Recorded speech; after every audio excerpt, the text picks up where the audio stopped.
Covid के चलते पहले से ही जो कैटर और डेकोरेटर है वो बहुत ज़्यादा परेशानी में आ चुके हैं, क्योंकि इनकी मतलब जो स्थिति है वो मैंने इस तरीके से हो गई है कि उनका स्टाफ इतना ज़्यादा होता है और स्टाफ को वो मेंटेन करने के लिए जितना पैसा लगता वो तो पहले ही उन्होंने 8 महीने 7 महीने में खर्चा कर चुका है। और अभी सरकार ने 50 लोगों का अगर परमिशन दिया हुआ है तो सर इतने बड़े बड़े लॉन है, उसमें 50 लोग का हम काम करेंगे तो ना ही कोविड के चलते कोई पैसा खर्चा कर पा रहा है, क्योंकि उनकी भी स्थिति मतलब इस तरीके से है कि वो पैसे कहाँ से लाएंगे, उनके पास पैसे का कोई सोर्स ही नहीं है। तो वो पैसा कम से कम खर्चा करने के चक्कर में और कम से कम ये करने के हिसाब में रहते हैं। और हमारे इतने बड़े बड़े लॉन है तो लॉन में हम अगर 100 लोग का काम 200 लोग का काम करेंगे तो हमको 2 पैसे मिलेंगे और हमारी जीविका और हमारे जो स्टाफ है उनकी जीविका चला सकते हैं। हमारा स्टाफ मतलब बाई होती है काम वाली, वेटर होते हैं, गार्ड होते हैं, वैलेट पार्किंग वाले होते हैं, सभी लोग हमारे साथ जुड़े हुए हैं। इतना बड़ा स्टाफ लेकर हम लोग काम करते हैं और इतने लोगों की जीविका चलाते हैं। अब उसको चलाने के लिए हमारे पास कुछ पैसे का अगर सोर्स बना तो ही हम चला पाएंगे। और सरकार से हमको कोई ऐसी मतलब इतना कुछ करने के बाद भी सरकार से हमको कोई सपोर्ट ही नहीं मिला आज तक। ना सरकार ने हमको कोई मतलब इतना बड़ा पेंडिंग आया तो मतलब डेकोरेटर और कैटरर्स को कुछ देना चाहिए, इस हिसाब से कुछ भी नहीं किया हुआ है कि भैया कोई आर्थिक सपोर्ट किया जाए या कोई लोन की फैसिलिटी या कोई मतलब इस तरीके की फैसिलिटी करना चाहिए जिससे मैं साल 2 साल बाद हम पैसे भरे, हम भरने को तैयार है, लेकिन हमको ऐसा फंड देना चाहिए जो हम हमारे स्टाफ को, हमारे परिवार को और हमारे से जुड़े हुए लोगों को हम देकर उनकी जीविका भी चलाए और हमारी भी चलाए और 2-3 साल बाद वो पैसे भी रिटर्न करें। हम पैसे रिटर्न करने को नहीं चाहते, हम चाहते कि पैसे रिटर्न हो। बड़ी बड़ी इंडस्ट्रीज काम करती है और जब वो डूब जाती है तो उसको चलाने के लिए सरकार कई पैसे खर्चा करती है, कई करोड़ रुपए लगाती है। लेकिन हम छोटे व्यापारी है, लेकिन हमारे से जुड़े हुए कई लोग हैं, उनको अगर चलाने के लिए अगर सरकार हमको कुछ सपोर्ट करती है तो हमारे यहाँ बने हैं उस नियम को हम फॉलो करेंगे और फॉलो करके उसको नियम अनुसार हम प्रोग्राम करने को तैयार है। लेकिन कम से कम 200 लोगों की अनुमति देनी चाहिए। अब 50 लोग की अनुमति, 100 लोग की अनुमति रहने से कई लोग बोलते कि नहीं हमको काम ही नहीं करना है। हम 100-200 लोग के 300 लोग के काम में हम क्या काम करेंगे, हमारे पास 1000 लोग आने वाले, हम 100 लोग कहाँ से लाएंगे, इतने कम लोग, हम हमारे घर के लोग 100 लोग हो जाते तो वो दूसरे लोगों को बुला ही नहीं पा रहे, तो काम इसलिए वो कैंसिल किए जा रहे हैं। और अगर बुकिंग कैंसिल होती है तो हमारा सर बहुत नुकसान है, क्योंकि हमारा ये सीजन ही है काम करने का। जिस सीजन में हमारे पास बुकिंग आनी चाहिए उस समय में लोग हमारे से बुकिंग कैंसिल करके पैसे मांग रहे। अब हमारी स्थिति है कि हम पैसे उनको दे ही नहीं पा रहे, क्योंकि हमने जो बुकिंग लिया था वो तो कहीं ना कहीं हमने लगा चुकी है।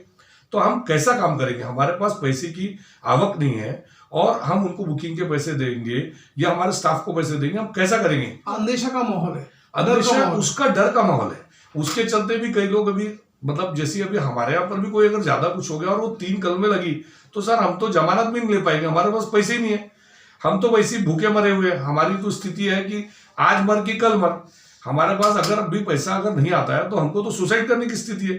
और ऐसे में सरकार अगर हमारे को बोलेंगी कि भैया तुम इसके पेनल्टी भरो, इसका ये भरो, तो हम कहाँ से भरेंगे। हमको पेनल्टी अगर लगाते हैं तो हम ये चाह रहे हैं कि हम कोशिश करते कि भैया सैनिटाइजर करो, हाथ दो, सब चीज का हम फैसिलिटी करते, मास्क लगाओ, ये लगाओ, सब करते। लेकिन उसके बाद भी अगर कभी खुदा ना खास्ता अगर 2-4-10 लोग ज्यादा हो गए या 25 लोग ज्यादा हो गए तो सरकार ने वो एडजस्ट करना चाहिए।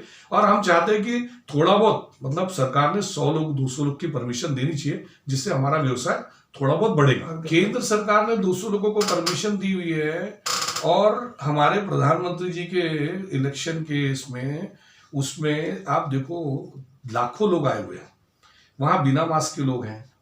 हमारे जितने भी इलेक्शंस के जितने भी ये हुए उसमें लाखों लोग आए हुए हैं बिना मास्क के। वहां पे हमारा कोई मतलब कानून नहीं चलता, कानून हमारे छोटे लोगों पे चलता। छोटे लोग सुनते हैं, उनको सरकार दबाती है और दबा के उससे पैसे लेती है। अब इलेक्शन के टाइम में आप इलेक्शन करवा रहे बिहार के, उसके अंदर में लाखों लोग आपके आए, तो सर उस समय कहाँ गया था कोविड, उस समय भी तो कोविड था ना, तो उस समय आपने कोविड का कोई एक्शन नहीं लिया। और हम लोग बोलते कि 100-200 की परमिशन दो, तो आप बोलते नहीं कोविड है, कोविड है। सर कोविड का तो आप लोग ज्यादा भ्रम बना रहे। वहां पर लोगों ने इलेक्शन के अंदर में इतने इतने प्रमाण पे वोटिंग किए, वो भी तो लाइन में खड़े थे और चिपक के खड़े थे। जब एक बूथ के अंदर में 10,000 लोग वोटिंग करते हैं तो 10,000 लोग को वोटिंग करने के लिए उतना टाइम, कितना टाइम लगता? तो उसके अंदर में आपके लोग जो आए हुए हैं वो तो इसका मतलब ज्यादा ही आए ना। तो फिर वो समय कैसा आपने परमिशन दिए? उस समय आप परमिशन दे रहे हो, हम बोलते कि हमको 200 लोग की परमिशन दो, हमारा 10,000 स्क्वायर 20,000 स्क्वायर फीट का लॉन है, उसके अंदर आप 200 लोग की परमिशन नहीं देते। सरकार, सेंट्रल गवर्नमेंट सरकार बोल रही है कि 200 लोग का परमिशन दो और स्टेट गवर्नमेंट बोलती कि नहीं 50 के ऊपर नहीं देंगे। मतलब ये नहीं करेंगे ना। लड़ाई आपकी है सरकार की, दो सरकार की, एक कांग्रेस की एक बीजेपी की, और हम तीसरे उसमें।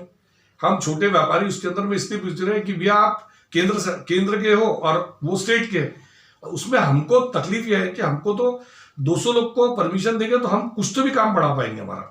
अब जबकि सेफ्टी के लिए हम लोग सेफ्टी में मतलब जो गाइडलाइन है कि भैया 50 लोग की परमिशन है, 50 लोग ही आना चाहिए, डिस्टेंस मेंटेन करना चाहिए, मास्क लगाना चाहिए, सैनिटाइज करना चाहिए, ये सब चीज की हम परमिशन मतलब ध्यान रखते हैं। हमारे आदमी लोग रहते हैं उसमें, हर आदमी को बताते हैं कि भैया खाने के समय तो मास्क उतारो, उसके पहले मास्क पहन के रहो। 99% हम मास्क पहना के ही लोगों को अंदर एंट्री करवाते हैं। और अदरवाइज हम मतलब जो पार्टी है उनको भी बता के रखते हैं कि तुम एक्स्ट्रा मास्क मारो, कोई नहीं आया तो हम उसको मास्क प्रोवाइड करते हैं और मास्क पहना के अंदर लाने की कोशिश करते हैं। अब जबकि इतने घटनाक्रम चल रहा है, आप लोग भी पेशो पेश में संभ्रम में है, सरकार कुछ आपके सुन नहीं रही, तो अल्टीमेटली आप लोगों की आखिरी डिमांड क्या रहेगी? अब सरकार ने अगर नहीं सुनी तो कल 10 लोग मरे थे, आज 50 मरेंगे, कल 100 मरेंगे, परसों 200 मरेंगे। क्योंकि अगर लोगों के पास खाने पीने को नहीं रहेगा तो लोग क्या करेंगे? या तो चोरी करेंगे, डकैती करेंगे। जीविका चलाने के लिए अगर आप कुछ सोई नहीं बनाओगे तो सबसे सेकंड ऑप्शन रहेगा कि लोग काट मार करें, किसी का लूट लेवे। अब मेरे पास अगर कुछ चीज नहीं है तो मेरे को लूटमारी करना पड़ेगा ना। क्या करूंगा? मेरे घर को अगर चलाना है तो मैं क्या करूंगा?